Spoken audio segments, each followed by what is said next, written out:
ഏറ്റവും ഹേർട്ട് ചെയ്തിട്ട് അങ്ങനെ ഓവർകം ചെയ്തിട്ടുള്ള ഒരു കമന്റ് എന്താ? പിന്നെ ഇദ്ദേഹത്തോട് ചോദിച്ചിട്ട് എന്റെ അടുത്തോ? ഇദ്ദേഹം സ്മിത അത് ഫസ്റ്റ് ടൈം ഇവള് എന്താ ട്രാൻസ്ജെൻഡറിനെ പോലെ ഇരിക്കുന്നല്ല കണ്ടിട്ട്, അല്ല ഞാൻ കൂടെ ഇരുന്നിട്ട് പറയാം, എനിക്ക് കുഴപ്പമില്ല. അവർ കമന്റ്സ് വന്നപ്പോൾ ഇവൾ ഭയങ്കര വിഷമിച്ച് അക്കു എന്നെ ഇങ്ങനെയാണ് പറയുന്നത്. ഞാൻ പറഞ്ഞ ഞാൻ ചോദിക്കില്ല, നീ ഒരു കുഞ്ഞിന്റെ അമ്മയാണ്, നീ ഒരാളുടെ ഭാര്യയാണ്. നീ ഈ ഒരു കമന്റ്, അതാണ് ഞാൻ പറഞ്ഞത്, ഈ ആൾക്കാരെ കാഴ്ചപ്പാടാണ് പ്രശ്നം.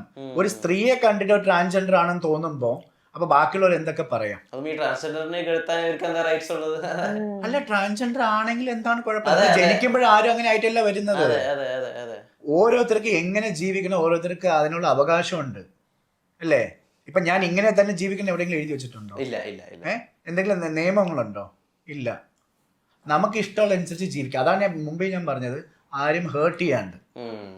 എന്നെ കൊണ്ട് ആർക്കെങ്കിലും എന്തെങ്കിലും ഉപദ്രവം ഉണ്ടോ? അങ്ങനെ അവൾ ഭയങ്കര വിഷമിച്ചിട്ടുണ്ട് ഫസ്റ്റില്, ഈ സീരിയൽ സ്റ്റാർട്ടിങ്ങില്.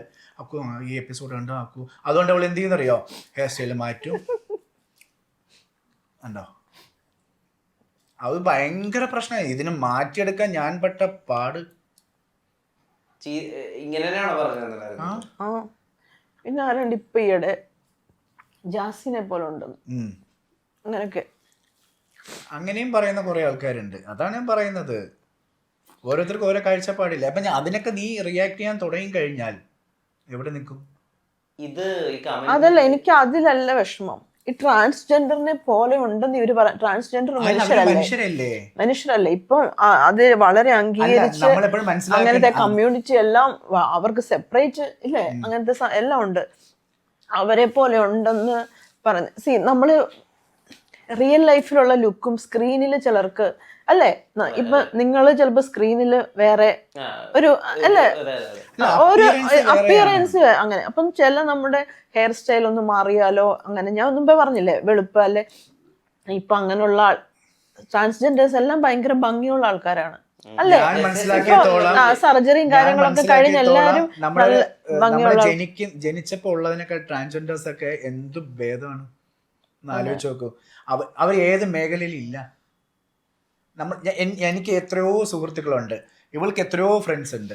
കാരണം നമ്മളിപ്പോൾ ഏതൊരു മേഖലയെ നോക്കില്ല, ഇപ്പം നമ്മൾ സീരിയൽ ഇൻഡസ്ട്രിയിലാണ് പോട്ടെ, സിനിമ ഇൻഡസ്ട്രിയിലാണെങ്കിലും ഏറ്റവും കൂടുതൽ പൈസ മേടിച്ച് ജോലി ചെയ്യുന്ന എത്രയോ മേക്കപ്പ് ആർട്ടിസ്റ്റുകളുണ്ട്. ഇപ്പൊ എന്റെ കൂട്ടുകാരെല്ലാം ഓൾമോസ്റ്റ് ട്രാൻസ്ജെൻഡേഴ്സ് ഉണ്ട്. അതിന് വരെ പറയുന്നു, അയ്യോ എന്താണ് സ്മിതയ്ക്ക് ട്രാൻസ്ജെൻഡേഴ്സ് എല്ലാവരും കൂട്ടുകാര്, അവരുമായിട്ട് എന്താണ് കൂട്ടുകാര്? കാരണം ഞാൻ അത്രയും ആർട്സ് ചെയ്തിട്ടുണ്ട് കല്യാണത്തിന് മുമ്പ്. അപ്പൊ മേക്കപ്പ് എല്ലാരും ഇങ്ങനെയുള്ള ആൾക്കാരാണ് കൂടുതലും മേക്കപ്പ് ആർട്ടിസ്റ്റ്. അപ്പൊ നമ്മൾ അവരോട് കൂട്ടാകും.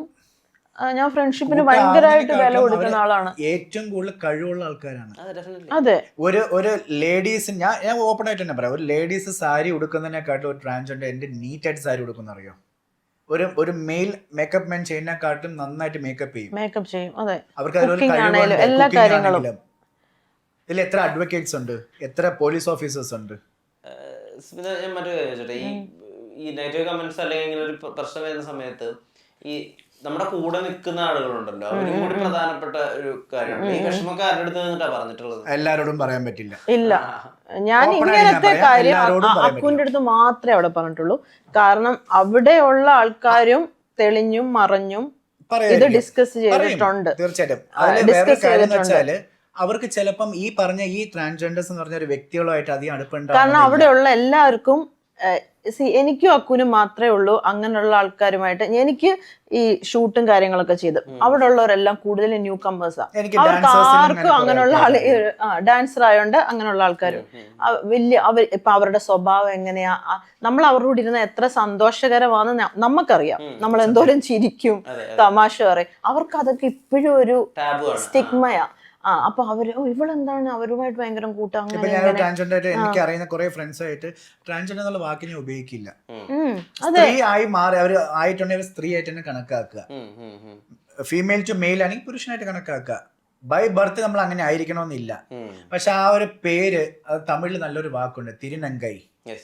ആ ഒരു വാക്കിന് ഒരു ബ്യൂട്ടി ഉണ്ടോ? ട്രാൻസ്ജെൻഡർ എന്നുള്ള ഒരിക്കലും ഒരു മലയാള വാക്കല്ല, ഇംഗ്ലീഷാണ്. തിരുനങ്കൈ എന്ന് പറയുന്നത് അത് ഏറ്റവും പവിത്രമായിട്ടുള്ള ഒരു വാക്കാണ് തിരുനങ്കൈ. അതായത് ഒരു ആമ്പളെ പൊമ്പളെന്നതിനെക്കാട്ടിലും ഈ രണ്ടുപേർ കിട്ടുന്ന ഒരു പദവിനെക്കാട്ടും ഏറ്റവും വലിയൊരു വാക്കാണ് തിരുനങ്കൈ എന്ന് പറയുന്നത്.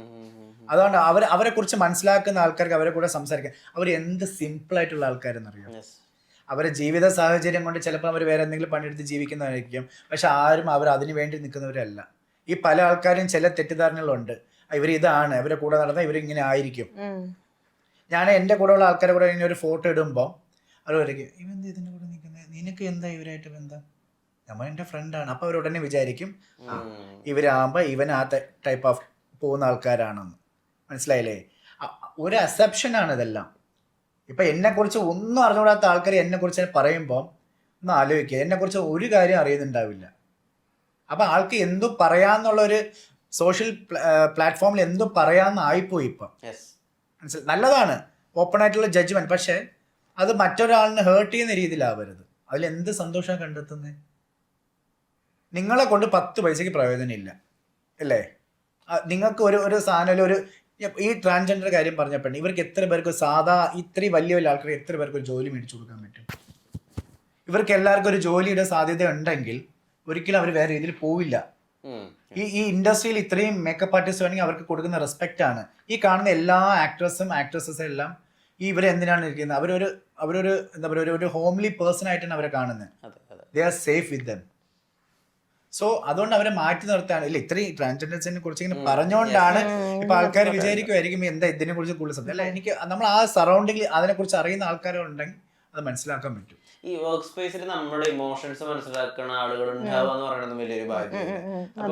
അങ്ങനത്തെ ആളുകൾ ഉണ്ടാവാത്തൊരവസ്ഥ, നമ്മൾ തീരെ ഓക്കെ അല്ല, എന്നാൽ നമ്മൾ പെർഫോം ചെയ്യണം. ഈ പറഞ്ഞ 13-14 മണിക്കൂറുകൾ അത് കുറച്ച് ടാസ്ക് പിടിച്ചൊരു കാര്യമല്ലേ? ഭയങ്കര ഡിപ്രഷൻ വരും സത്യം. പക്ഷെ എല്ലാരും പറയുന്നത് നമ്മൾ സീരിയലിലോ സിനിമയിലോ ചെന്നാൽ അധികം ആരോടും കൂട്ടുകൂടാൻ പാടില്ല, അവനവന്റെ കാര്യം നോക്കണം, ഇത് ഇവിടുന്ന് കഴിയും. അത് തന്നെ എല്ലാരും പറയുന്നത്. സംടൈം അത് നല്ലതെന്ന് ഞാൻ പറയുള്ളൂ. സംടൈംസ്, എല്ലായിടത്തും അല്ല, സംടൈംസ് നമുക്ക് ഒരാൾ ഓക്കെ അല്ലാന്ന് തോന്നിക്കഴിഞ്ഞാൽ ആ ഒരു രീതിയിൽ വെക്കുന്നതായിരിക്കും എപ്പോഴും നല്ലത്. കാരണം നമ്മൾ ഓവറായിട്ട് അവരെ സ്നേഹിച്ച് ഇതായി. കാരണം ഇത് ഇത്രയും ഞാൻ പറയാൻ കാരണം ഈ ഹാർഡ് വർക്കിന്റെ കാര്യം എന്നോട് ചോദിച്ചില്ലേ, ഈ 14-16 hours വെച്ചോ, 15 hours വെച്ചോളൂ. നമ്മൾ വീട്ടിനകത്ത് ആകെ സ്പെൻഡ് ചെയ്യുന്നത് 4 to 5 hours മാത്രമേ ഉള്ളൂ. ഞങ്ങൾ ഷൂട്ട് നേരത്തെ കഴിഞ്ഞാലും ഞങ്ങൾ വീട് എത്തി മേക്കപ്പ് ഒക്കെ റിമൂവ് ചെയ്ത് പോയി ഭക്ഷണം കഴിച്ച് കുളിച്ച് കിടക്കുമ്പോഴത്തേക്കും എത്ര സമയമാവും? 12 മണിയാവും. ഞങ്ങൾ വീണ്ടും രാവിലെ 5:30 മണിക്ക് 6 മണിക്ക് വണ്ടി വരണമെങ്കിൽ നമ്മൾ ഓൾമോസ്റ്റ് ഒരു 5 മണിക്കെങ്കിലും എണീക്കണം. നമ്മൾ വീട്ടിലെ ആൾക്കാർ സ്പെൻഡ് ചെയ്യുന്ന ടൈം എത്രയാ? നമ്മൾ സെക്കൻഡ് ഫാമിലിയാണ് എപ്പോഴും. എൻ്റെ സീരിയൽ എനിക്ക് അത്ര ഇഷ്ടം പറയാൻ കാരണം എനിക്ക് സിനിമ അങ്ങനെ പറയുന്നതല്ല, എനിക്ക് എപ്പോഴും എൻ്റെ സെക്കൻഡ് ഫാമിലി ആയിട്ടാണ് ഞാൻ എപ്പോഴും കാണുന്നത്. ഒരു സീരിയൽ ഏകദേശം ഒരു 4-5 വർഷം പോകും, പോട്ടെ ഒരു മിനിമം ഒരു 2.5 വർഷം പോകും. അപ്പം നമ്മൾ വീട്ടിലെ അമ്മയും അച്ഛനെയും അല്ലെങ്കിൽ വൈഫിനെ സിസ്റ്ററിനെല്ലാം കാണുന്നതിനെക്കാട്ടിലും ഏറ്റവും കൂടുതൽ കാണുന്ന ആൾക്കാർ ഇവരാണ്. അപ്പം നമ്മൾ അവരെ ഒരു ഫാമിലി മെമ്പറായിട്ട് കാണുമ്പോൾ അവരുടെ ഭാഗത്ത് നിന്ന് എന്തെങ്കിലും ഒരു ചെറിയൊരു ഇത് വരുമ്പോഴത്തേക്ക് നമുക്ക് ഒരിക്കലും അത് അക്സെപ്റ്റ് ചെയ്യാൻ പറ്റില്ല. മനസ്സിലായില്ലേ? അപ്പം നമ്മൾ ചിലപ്പോൾ സീനിൽ കാണിക്കണമെന്നില്ല, പക്ഷെ നമ്മളുടെ ആവശ്യം എന്താണ്? സീൻ നന്നായിട്ട് പോകണം. പക്ഷെ നമ്മൾ ഓപ്പോസിറ്റ് അവർക്ക് ഇഷ്ടമല്ലാത്ത ആയിരിക്കും, പക്ഷെ എന്നാലും നമ്മളത് കാണിക്കില്ല. അതാണ് ആക്ടിങ്. മനസ്സിലായില്ലേ? ജീവിതത്തും ഇതുമായിട്ട് ഒരിക്കലും മർജ് ചെയ്യാൻ പറ്റില്ല. ഈ മാനസികമായിട്ട് ഒട്ടും അടുപ്പില്ലാത്ത ഒരാളുടെ കൂടെ സീൻ ചെയ്യേണ്ടി വരുന്ന സമയത്ത് അതിനെങ്ങനെ ഓവർകം ചെയ്യാം? ആളുകളുടെ പേരൊന്നും പറയണ്ട. എനിക്ക് അങ്ങനെ ഇല്ല, പക്ഷെ അവിടെ കണ്ടിട്ടുണ്ട് അഭിനയിക്കുന്നത്. അയ്യോ എനിക്കൊന്നും അവർക്കൊന്നും ഒരു പ്രശ്നമില്ല. പക്ഷെ ഞങ്ങളെ സീരിയലൊന്നല്ല, പൊതുവെ എല്ലാ സീരിയൽസിലും ഉണ്ടാവും. നമ്മൾ ഓരോ കഥകൾ കേട്ടിട്ടില്ല. ഇപ്പൊ തിലകൻ ചേട്ടന്റെ ഇന്റർവ്യൂ ഉണ്ട്, ലളിത ചേച്ചിയുമായിട്ട് സംസാരിക്കില്ലായിരുന്നു. അതെ, ഞാൻ അങ്ങനെ സംസാരിക്കാണ്ട് ഇതുവരെ അഭിനയിച്ചിട്ടില്ല. ഇവനുമായിട്ട് അഭിനയിച്ചിട്ടുണ്ട്, പക്ഷെ നമ്മള് സീനില് ഞങ്ങള് സംസാരിക്കാതിരിക്കും. ചെറിയൊരു കാര്യത്തിന് പിണങ്ങിയാലും പക്ഷെ ഞങ്ങൾ അങ്ങനെ സീനിൽ കാണിക്കില്ല. കട്ട് പറയുമ്പോൾ ഞങ്ങളെ വഴിയും ആരും മുഖത്ത് നോക്കാണ്ട് അങ്ങോട്ട് തിരിഞ്ഞു നിൽക്കും. ഞങ്ങളെ പത്തനംതിട്ട ഞാൻ ഇത്രയും വർഷം ചെയ്തിട്ടുണ്ടെങ്കിലും നല്ല സീരിയൽസ് നല്ല ഡയറക്ടേഴ്സിനോട് വർക്ക് ചെയ്തിട്ടുണ്ടെങ്കിലും ഞങ്ങളെ ഡയറക്ടർ നല്ലൊരു ഡയറക്ടറാണ്. ഷൈജു സുകേഷനാണ്. ഞങ്ങളെ പ്രൊഡ്യൂസർ രമേഷ് ബാബു സാറാണ്. ഞങ്ങളെ എല്ലാവരും മേക്ക് ചെയ്യുന്ന 2 പേരുണ്ട്, ജോസ് പേരൂർക്കട, ഉണ്ണി പേരൂർക്കട. പിന്നെ ഞങ്ങളുടെ എല്ലാ യൂണിറ്റ് ആൻഡ് പ്രൊഡക്ഷൻ ടീംസ് ഞങ്ങളെല്ലാവരും ഫാമിലി പറയാൻ ഇത്രയും വർഷം ഞാൻ ചെയ്തെങ്കിലും പത്തനംതിട്ടയിൽ അങ്ങനെ ഒരു ഇതില്ല. ബാക്കിയുള്ള സീനിലാക്കുമ്പോൾ ഓരോ സീൻ കഴിയുമ്പോൾ ഓരോരുത്തർ ഓരോ മുറിയിൽ പോയിരിക്കും. ഞങ്ങൾ എല്ലാവരും ഒരു മുറിയിലിരിക്കുക, അതുകൊണ്ടാണ് ചിലപ്പം നമ്മൾ വിചാരിക്കാതെ ഒരു സംഭവം നടക്കുമ്പോൾ പെട്ടെന്ന് വിഷമം വരും. ഇങ്ങനെ ആയിരുന്നോ, നമ്മൾ പ്രതീക്ഷിച്ചില്ലല്ലോ ഒരാളുടെ ഇപ്പം ഇങ്ങനെ ഉണ്ടാവുമെന്ന് പ്രതീക്ഷിക്കുന്നില്ലെങ്കിൽ അതൊരു ഹേർട്ട് അല്ലേ. ഈ കലാകാരന്മാർ പൊതുവെ സെൻസിറ്റീവ് ആണെന്ന് പറയുമല്ലോ. ഭയങ്കര, ഞാൻ ഭയങ്കര സെൻസിറ്റീവ്. ഞാനാണ്. കാരണം ഉള്ളതുപോലെ മുഖത്ത് വരും. കാരണം എന്താ വെച്ചാ നമ്മൾ പറയുള്ള അപ്പം പറഞ്ഞു കഴിഞ്ഞാൽ അത് കഴിഞ്ഞു. നീ ഇങ്ങനെ ആയിരുന്നു, ഞാൻ ഇങ്ങനെ മനസ്സിൽ വെച്ചിട്ട് എനിക്ക് അത് വീണ്ടും വീണ്ടും ബിൽഡപ്പ് ആണത്. അതൊരിക്കലും ചെയ്ത് ഫേക്ക് ആവരുത്. പറയുള്ള മുഖത്ത് നോക്കി പറയാ. അത് ചിലപ്പോൾ ഓപ്പോസിറ്റ് ആൾക്ക് ഇഷ്ടം ആവണമെന്നില്ല. പക്ഷെ എൻ്റെ കാര്യം ഞാൻ ഓപ്പൺ ആയിട്ട് പറഞ്ഞു കഴിഞ്ഞാൽ എൻ്റെ അവിടെ ചാപ്റ്റർ കഴിഞ്ഞു. പിന്നെ ഓപ്പോസിറ്റ് എന്ത് വിചാരിച്ചോളത് വേറൊരു കാര്യം. അതുപോലെ ഇമോഷൻ കരയണമെങ്കിൽ കരയുക. പണ്ടേ ഒരു ഇതുണ്ട്, ആണുങ്ങളെ കരയില്ല പെണ്ണുങ്ങളെ കരയുള്ളൂ. അങ്ങനെയൊന്നും ഇല്ല. ആണുങ്ങൾ ചിലപ്പോൾ ബാത്റൂമിൽ റൂമിലിരുന്ന് ഒറ്റയ്ക്ക് കരയുമായിരിക്കും. അല്ലേ, ആ സീൻ ഞാൻ ചെയ്തോണ്ട് എനിക്ക് ഇപ്പോഴും അത് ഓർമ്മയുണ്ട്. സോ അതാണ് എല്ലാവർക്കും ഇമോഷൻസ് പ്രകടിപ്പിക്കുക. സന്തോഷമാണെങ്കിൽ സന്തോഷം, ദേഷ്യമാണ്. കാരണം ഇമോഷൻ എന്നുള്ള കാര്യം അത് അത്രയും വാല്യൂ ആയിട്ടുള്ള സാധനമാണ്. അത് ഉള്ള കാര്യം ഓപ്പൺ ആയിട്ട് പറഞ്ഞാൽ ചില ആൾക്കാർ പറയും അപ്രിസിയേഷൻ ചെയ്യില്ല ആരും. നീ ചെയ്ത് നല്ലതാണ് അല്ലെ ചെയ്യുന്ന മോശം എന്ന് പറയും. അത് ശരിയല്ല കേട്ടോ. അതെന്തോ ഒരു പോലെ ഇച്ചിരി കൂടെ ആവാൻ മതി. പക്ഷെ നല്ലത് ചെയ്താലും അത് പറഞ്ഞാൽ ചിലപ്പോൾ അവന് കയറി അങ്ങ് ഇതാവും. താഴേക്ക് വാ. ഒന്നുമില്ല, അതൊന്നുമില്ല. ഉള്ളത് പോലെ നമ്മൾ പറയാം ചെയ്ത് നല്ലതെന്ന് പറയണം. അത് എന്തായാലും തെറ്റിയിരിക്കുന്നത്, എന്തെങ്കിലും നഷ്ടം സംഭവിക്കാറുണ്ടോ? ഒന്നും സംഭവിക്കില്ല. അത് നല്ലൊരു വാക്ക് പറഞ്ഞാൽ കഴിയാന്നുള്ളതല്ലേ ഉള്ളൂ. പക്ഷെ അത് ചില ആൾക്കാർക്ക് പറയാൻ ഒരു മടിയാണത്. നല്ലത് പറയാൻ മടി, നല്ലത് അംഗീകരിക്കാൻ മടിയാണ്. മോശം ഉണ്ടെങ്കിൽ അതിനെ ഒരു വഴിയാക്കാൻ ആൾക്കാർക്ക് ഒരു മടിയില്ല. പക്ഷെ അതിന് കാണിക്കുന്ന ഒരു എക്സൈറ്റ്മെന്റ് ഈ നല്ല കാര്യത്തിൽ പറയില്ലായിരുന്നു. അത് കൂടെ വർക്ക് ചെയ്യുന്ന ആൾക്കാരായാലും ഓപ്പൺ ആയിട്ട് തന്നെ പറയാം. കൂടെ വർക്ക് ചെയ്യുന്ന ആൾക്കാരാണെങ്കിൽ പോലും അപ്രീഷിയേറ്റ് ചെയ്യണമെന്നില്ല, ഡയറക്ടേഴ്സ് ചെയ്യണമെന്നില്ല. അപ്പോൾ അവർ വിചാരിക്കണ്ട ഈ സീനിൽ ഞാൻ നല്ലത് പറഞ്ഞ് നമ്മൾ അടുത്ത സീനിൽ അവൻ ഭയങ്കര ഇത് കാണിക്കും. അങ്ങനെയൊന്നുമില്ല.